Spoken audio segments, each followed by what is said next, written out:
આજે ફાગણ વદ ચોથ છે, મંગળવાર છે, તારીખ 18/3/2025નું વર્ષ છે. એવું છે. પ્રશ્ન શાંતાનંદ સ્વામીનો છે.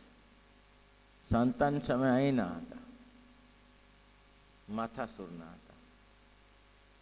શ્રીજી મહારાજ કચ્છમાંથી રિટર્ન થયા પછી મહારાજે માથાસુર આવ્યા. આ એક જ ગામમાં ભગત હતા. માથાસુર જોયું, નજીક જ છે, નહીં જોયું? કડીની જોડે આ બાજુ, રાજપુરની પેલી બાજુ. કડીથી નંદાસન જાય ને તો રસ્તામાં આવે.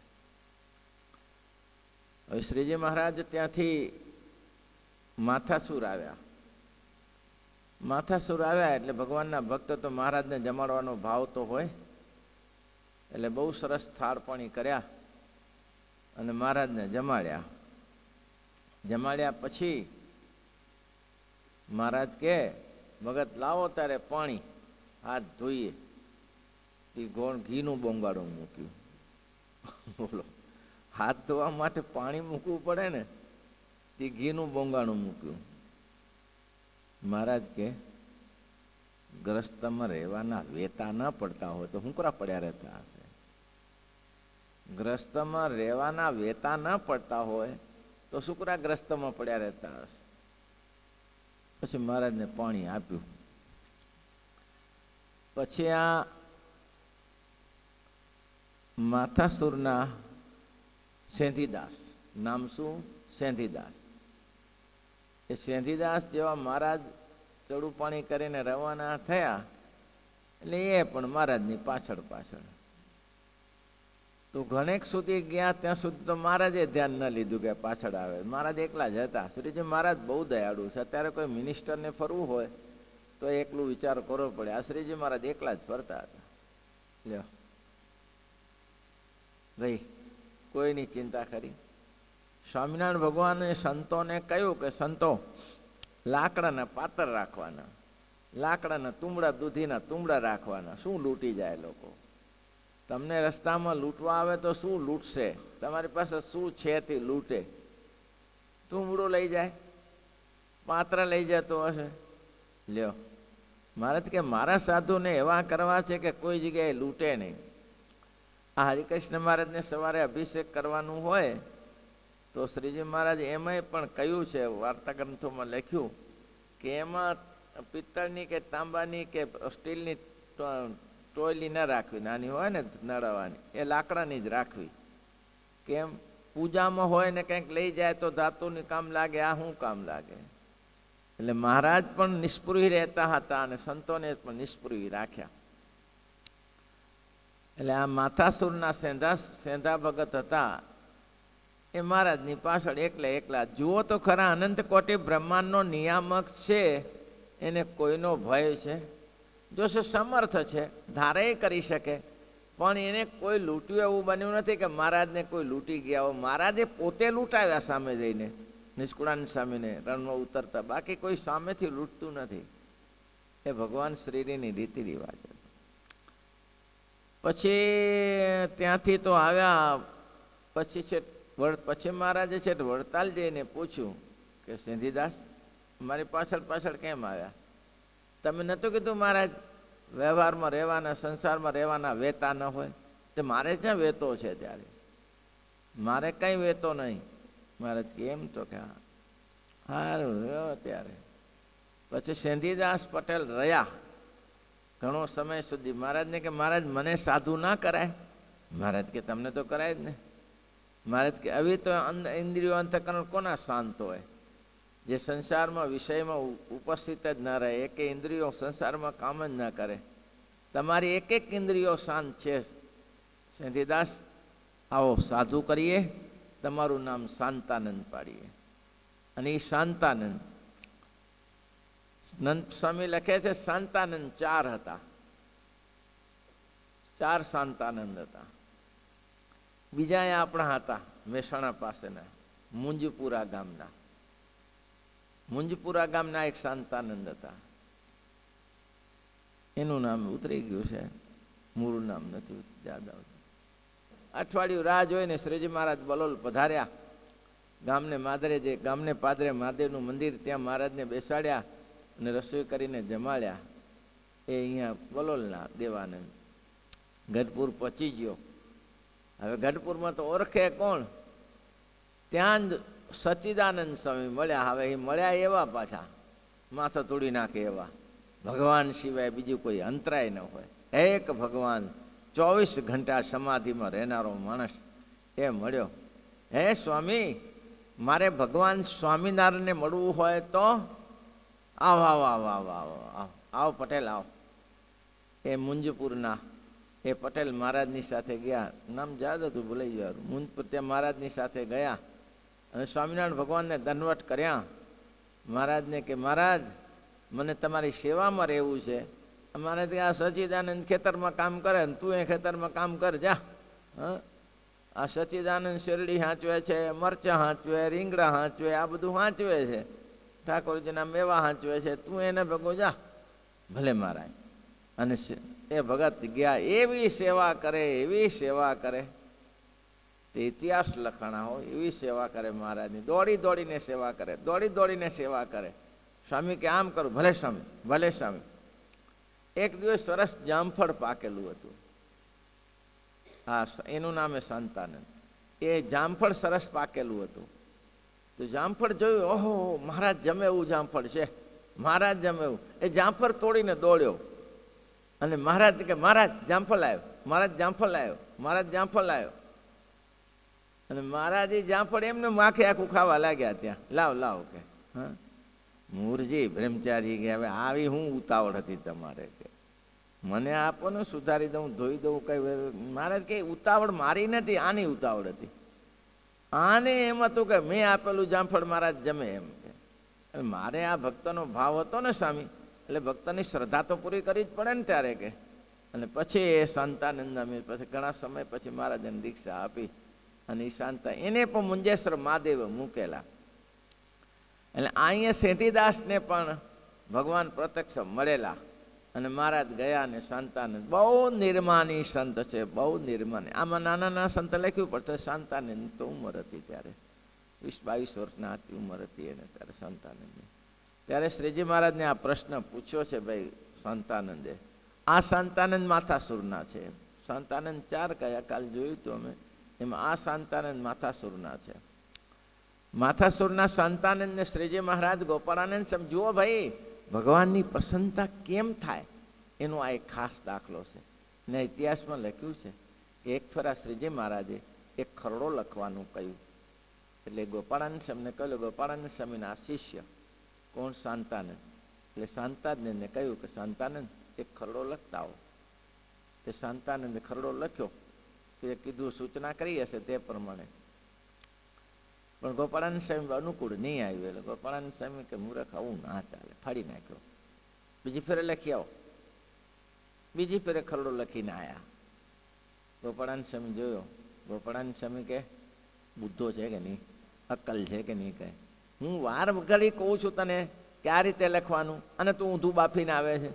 તને આખી સભામાં કીધું, તને કંઈ ભાન પડતું નથી? કંઈ આટલું બધું સાથે રહ્યો, હજી તને ખરડો લખવાની ખબર પડતી નથી તો કરવાનું શું તારે? તારી પૂજા કરવાની મારે અહીંયા કને. ગોપાળાનંદ સ્વામીએ એવું કહ્યું શેઠીદાસને, એટલે કે શાંતાનંદને.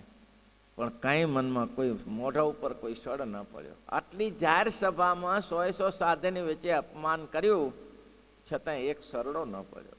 છે ગુરુજી છે, સમર્થ સંત છે, મારી ભૂલ મને ઓળખાવી. હા સ્વામી. પછી સ્વામી રાજી થઈને કહ્યું કે શાંતાનંદ, હવે તને મારી વિશે પ્રેમ થયો, હવે તને મારી વિશે સ્નેહ થયો, અને હવે તને મારી પ્રસન્નતા મળે. કશ્યા વિના તો ના થાય ભાઈ. મેં કાલે કીધું ને, ત્રાતડા ખાધા વગર તો ના થાય કોઈ દિવસ. મૂર્તિ થતી હશે તે માણસને કંઈ, માણસ તો માણસ જ છે. મૂર્તિ તો અંદર હતી જ ને, પથ્થરમાં નથી. પથ્થરમાં મૂર્તિ નથી, બહારથી લાવી પડે છે મૂર્તિ. મૂર્તિ તો પથ્થરમાં જ છે, પણ મૂર્તિને ઘડવી તો પડે કે નહીં? એને ખરાબ પથ્થર તો કાઢી નાખવો પડે ને. તેમ માણસની પાસે દુર્ગુણો ખરાબ છે, એ દુર્ગુણો કાઢી નાખવા પડે.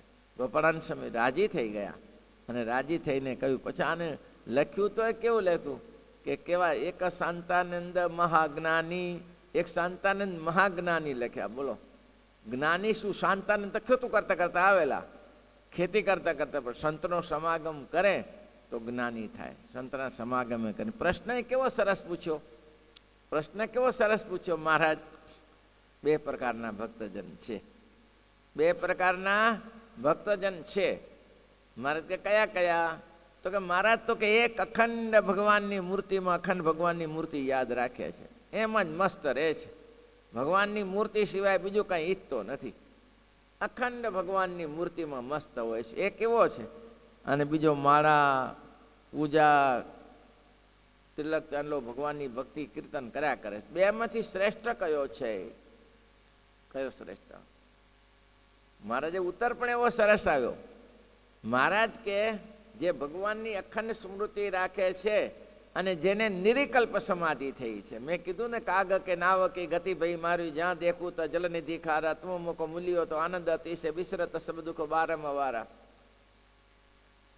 તો એવી છે ને સ્થિતિ થઈ ગઈ છે કે 6 મહિના સુધી નાવડું ચાલુ જતું, એમાં કાગડો બેસી જાય કે ત્યારે. જેને ભગવાનની મૂર્તિ સિવાય બીજો કોઈ આધાર જ નથી. એક ભગવાનની મૂર્તિ. તુમ મોકો મિલ્યો તો આનંદ અતિશે, તુમ મોકો મિલ્યો તો આનંદ અતિશે, વિસરત સબ દુઃખ વારંવારા, વિસરત સબ દુઃખ વારંવારા. મેરે તો એક તુમ હી આધારા. નિર્વિકલ્પ સ્થિતિ થઈ હોય. નિર્વિકલ્પ સ્થિતિ એટલે ભગવાનની મૂર્તિ અને ભગત, તે સિવાય બીજું કંઈ દેખાય નહીં. જ્યાં દેખું તો રામજી, બીજું કંઈ ન ભાસે રે. જ્યાં જવું તો મારા પ્રભુ દેખાય. મુક્તાંશમાં લખ્યું છે કે જ્યાં દેખો ત્યાં રામજી, બીજું કંઈ ન ભાસે રે. જ્યાં દેખો ત્યાં રામજી, બીજું કંઈ ન ભાસ. જ્યાં દેખું ત્યાં ભગવાન જ દેખાય, બીજું કંઈ ન દેખાય. સ્વામી સ્વરૂપાનંદ સ્વામીને કહ્યું, તમે કેવી રીતે મૂર્તિ યાદ રાખો છો? કે જેમ તીરમાં લીંબુ લટકાયું હોય તો જ્યાં નજર નાખે ત્યાં લીંબુ જ દેખાય ને શું દેખાય ત્યારે. એમ ભગવાનની મૂર્તિ દેખાતી હોય એ કે મહારાજજી શ્રેષ્ઠ છે. ભગવાનની મૂર્તિ બખન ભલે માળા ન કરે, ભજન ન કરે. સંતદાસજી શું કરતા હતા? સંતદાસજી માળા કરતા હતા? મેં તો સાંભળ્યું નથી કે સંતદાસજી કોઈ દિવસ માળા લઈને બેઠા હોય, ભજન કીર્તન કરતા હોય, એવું કંઈ સાંભળ્યું નથી. સંતદાસજી કંઈ કરતા નહોતા, છતાં ભક્ત ચિંતામણીના પરચા લખાણા. સંતદાસજીએ કોઈ માળા ન કરી, કંઈ ન કર્યું, છતાં ભક્ત ચિંતામણીમાં એના પરચા લખાણા સંતદાસજીના. મહારાજ કે સંતદાસજી તો ક્યાં? બદ્રિકાશ્રમમાં જી આવો. જી આવું. હવે બદ્રિકાશ્રમ ક્યાં ને આ ક્યાં? છીપરા નદી આવી રસ્તા ઉપર પડ્યા પાણીમાં. લે હવે આને બરફમાં પાણીમાં પડ્યા, આખું શરીર બરફ થઈ ગયું. મહારાજ ક્યારો મરી જશે આ તો. મહારાજે બદ્રિકાશ્રમના મુક્તને કહ્યું, પેલો પાણીમાં રહીને મરી જશે, ઉઠાવો. ઉઠાવ્યો ને પછી ગરમીમાં તપાયો ને ઠેકાણું પડ્યું. કાંઈ પોતાના શરીર દેહનું અનુસંધાન. પછી રિટર્ન થયા ત્યાંથી. હવે એક કપડું પહેર્યું હતું. હવે કે મારા બાવાને એનું કપડાની જરૂર છે ભાઈ, ધોતી હોય તો કાઢી લીધું. તો અમથા ફરે, કઈ લેવા દેવાની. એક મઠાધીશને મળ્યા. તો મઠાધીશને સમર્થ હતા, એને જાણ્યું કે આવા સાધુ ન મળે. હો ભાઈ, આવા સાધુ ન મળે. કાંઈ પડી છે? કાંઈ કપડાની પડી છે? એને ખબર છે કાંઈ? એને બિચારા 15 દિવસ રાખીને જમાડ્યા, પણ કપડું તો એને ના આપ્યું પાછું. 15 દિવસ જમાડે. એને ખબર હતી અલમસ્ત જોગી છે, આને કપડાં પહેરે તો શું, ના પહેરે તો શું. ખરેખર તો ચોર લૂંટી ગયેલા. એ જ્યારે કરિયાણામાં શ્રીજી મહારાજને મળ્યા, કરિયાણામાં, કરિયાણા ગઢડા જોડે. મહારાજને મંદિર ગઢપુરનું ત્યાં કરવું હતું, પણ પેલા દાહ ખાતો મન માન્યું નહીં અને ગઢપુરમાં કર્યું. કરિયાણામાં મળ્યા એટલે સતાનંદ સ્વામી આવ્યા, સંતદાસજી આવ્યા. સતાનંદ ને સંતદાસજી બે અલગ છે. મેં અમને કીધું જોજે આ બે અલગ છે. એ સંતદાસજી આવ્યા એટલે મહારાજ દોડ્યા. એ મારા સતાનંદ આવ્યો, સંતાનંદ આવ્યો, સતાનંદ આવ્યો, સતાનંદ આવ્યો. સતાનંદ શું? સંતદાસજી આવ્યો, સંતદાસજી આવ્યા.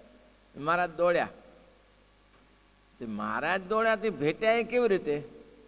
મહારાજ દોડીને ભેટ્યા, પાછા 15 ડગલા પાછળ પડ્યા. સંતદાસજીએ પાછળ પડ્યા, વરી પાછા દોડીને ભેટ્યા, વરી 2 જણા પાછળ પડ્યા. અને વરી સંતદાસજી મહારાજને આવી રીતે ભેટ્યા. એટલે મહારાજ કે સંતો કે આ હું મહારાજ, આ કયો ખેલ? તો કે બદ્રિકાશ્રમનો રિવાજ હોય ને આપણે ચાલુ રાખવો પડે, ત્યાં જઈને શીખીને આવ્યા છે ને એટલે આપણે બંધ ના કરાય. એમ કે એ બદ્રિકાશ્રમમાં આવો રિવાજ છે મુક્તોને ભેટવાનો, એ ત્યાં શીખીને આવ્યા છે એટલે આપણે એનું કાપી તો ન નાખાય ને, જેમ હોય એમ જ કરવાનું. હવે એને મહારાજે કીધું બોલો સંતદાસજી બોલો, ભૂખ લાગી છે? હા મહારાજ. તો કોઈ પેંડાની થાળી ભરીને લાવેલો, લ્યો તારા પેંડા જમી જા. હા જમી ગયા. આખી થાળી મારો ઓલો આ સિદ્ધનો દીકરો પાછો, અને પેંડાની થાળી આખી ખાઈ ગયો. લોકોને એમ થાય ને કે એક બાજુ સિદ્ધની વાત કરે, પેંડા તો દબાડી ગયો આખે દે. પછી મહારાજ કે હજી જમવું છે કાંઈ? હા મહારાજ. મીઠાની કડાયું મીઠું લાયા, લ્યો આ જમી જા. એમને હાલી ગયું, કંઈ લેવા દે નહીં. પેલા લોકો મારું બધું ગજબ છે આ તો, કે પેંડા તો ખાઈ જવાય, પણ આ જ જાય ત્યારે કે આ કડાયું મીઠું, ઓલો નહીં કાંકડા આવતું, કડાયું મીઠું કંઈ આ ખવાતું હશે. હવે તૃપ્ત? હા તૃપ્ત. મહારાજ કે સારું, પાણી પીધું. પછી મહારાજ કે હવે તમારે સત્સંગમાં જ રહેવાનું હો ભાઈ, હવે સત્સંગમાંથી હવે ઘણા દિવસ ફર્યા છો, સત્સંગમાં ભલે મહારાજ, હવે સત્સંગમાં. એ મહારાજ આ બાજુ જમવા ગયા ને આ ભાગ્યો પાછો ત્યાંથી. બીજા મહારાજ કે તમે એને આજ્ઞા કરેલી છે પણ હું તો હાલ્યું પાછું. કે મહારાજ દોડ્યા એની પાછળ, એ સતાનંદ સંતદાસજીને, સંતદાસ ક્યાં જાઓ છો? હે મહારાજ આપણી જોડે જ છું. શું જોડે છું? હું તો અહીંયા છું, તમે અહીંયા છો. હા ભલે ભલે મહારાજ, ચાલો. વળી પાછા આવ્યા અને પાછા મહારાજ આ બાજુ ને આ બાજુ. સંતો કે મહારાજ ફરી ભાગ્યા, પણ હવે એને જેને ખબર જ નથી, એને પોકે રોકીને ક્યાં સુધી રોકશો? એને રોકશો ક્યાં સુધી? એને ખબર જ નથી. એને જ્યાં અમારી મૂર્તિ દેખાય ને તે પાછળ પાછળ દોડશે. એને ઝાડ આવે તો ઝાડને પાડી દેશે, માણસ આવે તો માણસને પાડી દેશે. એને સ્ત્રી આવશે, એક સ્ત્રી ભટકાણી પાણી ભરવા જતી હતી, એને પાડી દીધી. બોલો, એવું તો પછી છોડે કોઈ? સ્ત્રીને પાડી દીધી એટલે લોકો ભેગા થઈ ગયા. તો આગળ ઝાડ નહીં અથડાય, ઝાડ પાડી દીધું. લોકો કે ગાંડો છે આરો, ઝાડ પડતું હોય ઝાડ પાડી દીધું. બોલો, એટલે આવી સ્થિતિવાળાને શું લેવા? મહારાજ કે એવી સ્થિતિવાળો હોય અને એને જો કદાચને ભગવાનની માળા કે ભજન કીર્તન ના થયું, એ શ્રેષ્ઠ જ છે. અને જે ભજન કીર્તન કરતો હોય, ભજન સ્મરણ કરતો હોય અને ભજન કીર્તનમાંથી પોતાની મેળે ઉઠીને જમી લેતો હોય, નાહી લેતો હોય, ખાઈ લેતો હોય અને એમ કહેતો હોય કે હું તો નિર્વિકલ્પ સ્થિતિવાળો છું, એટલે હું ભજન ના કરું તો ચાલે. મારે કે ધોકો લઈને ફરી વળવું. મારા પેલા આમ ખાવાનું બધું થઈ જાય છે, નાવાનું થઈ જાય છે, ખાવાનું થઈ જાય છે, વ્યવહાર બધો થાય છે, અને આમાં ભજન કરવામાં તો નિર્વિકલ્પ સ્થિતિ. એટલે મહારાજ કે એ નિર્વિકલ્પ સ્થિતિ બરાબર નથી. એના કરતાં, એવી નિર્વિકલ્પ સ્થિતિવાળા કરતાં મહારાજ કે ભજન કીર્તન કરવું તો શ્રેષ્ઠ છે અને ના કરે તે કનિષ્ઠ છે. આ પ્રશ્ન પૂછો શાંતાનંદ સ્વામીએ. માથાસુરના આપણા ગુજરાતનું ગૌરવ છે, આપણા ઉત્તર ગુજરાતનું ગૌરવ છે. કેટલાક સંતો થઈ ગયા, બહુ મૂર્ધન્ય થયા, જેટલા થયા એ. વાંસરા પેલા શું કીધું ગામ, ત્યાંના દયાનંદ બ્રહ્મચારી થયા, મહારાજના હજુરી સેવક થયા. દયાનંદ બ્રહ્મચારી અખંડ મહારાજની સેવા કરે. અરે 10-10 કિલોમીટર સુધી મહારાજ કે હું તો થાક્યો બ્રહ્મચારી, બેસો ખંભા ઉપર. 10-10 કિલોમીટર મહારાજને ખંભા ઉપર લઈ જાય, ગમે તેવું આકરાય બહુ હો, તોડી નાખે. મહારાજને કહી દે, ભાન ના પડે તમારે આવી રીતે કરો છો? પણ મહારાજે એક બહુ સૂત્ર સારું લખ્યું કે અમારો આ જયાનંદ ખીજાય ખરો, પણ સેવા તો પાછો એ જ કરે હો ભાઈ. કે ખીજાય ખરો, કંઈ અવડું થાય તો સહન ના કરે, એ તું ટાટકી પડે વેચમાં. પણ મહારાજ કે આ જયાનંદ છે ને સેવા ભાઈ. જ્યારે સત્સંગી જીવનમાં સેવાનું લખાયું ત્યારે વસ્ત્ર અને વાસણ ધોવાનું બિરુદ જયાનંદને આપ્યું. નહીં તો જયાનંદ તો મોટા રસોયા હતા, બહુ ઊંચા રસોયા હતા. આવજો છોગલા ધારી મારે ઘેરે, આવજો છોગલા ધારી, એ કીર્તન જયાનંદનું છે. અને એ મુંજપુરના શાંતાનંદ અને આ શાંતાનંદ, આ ધમાસણાના ગુરુચરણ રતાનંદ, આ મહાન સંતો થયા છે આપણા ભાઈ ઉત્તર ગુજરાતના. આપણે વેલ્યુ નથી. છોકરા શ્રીપતિ શ્રી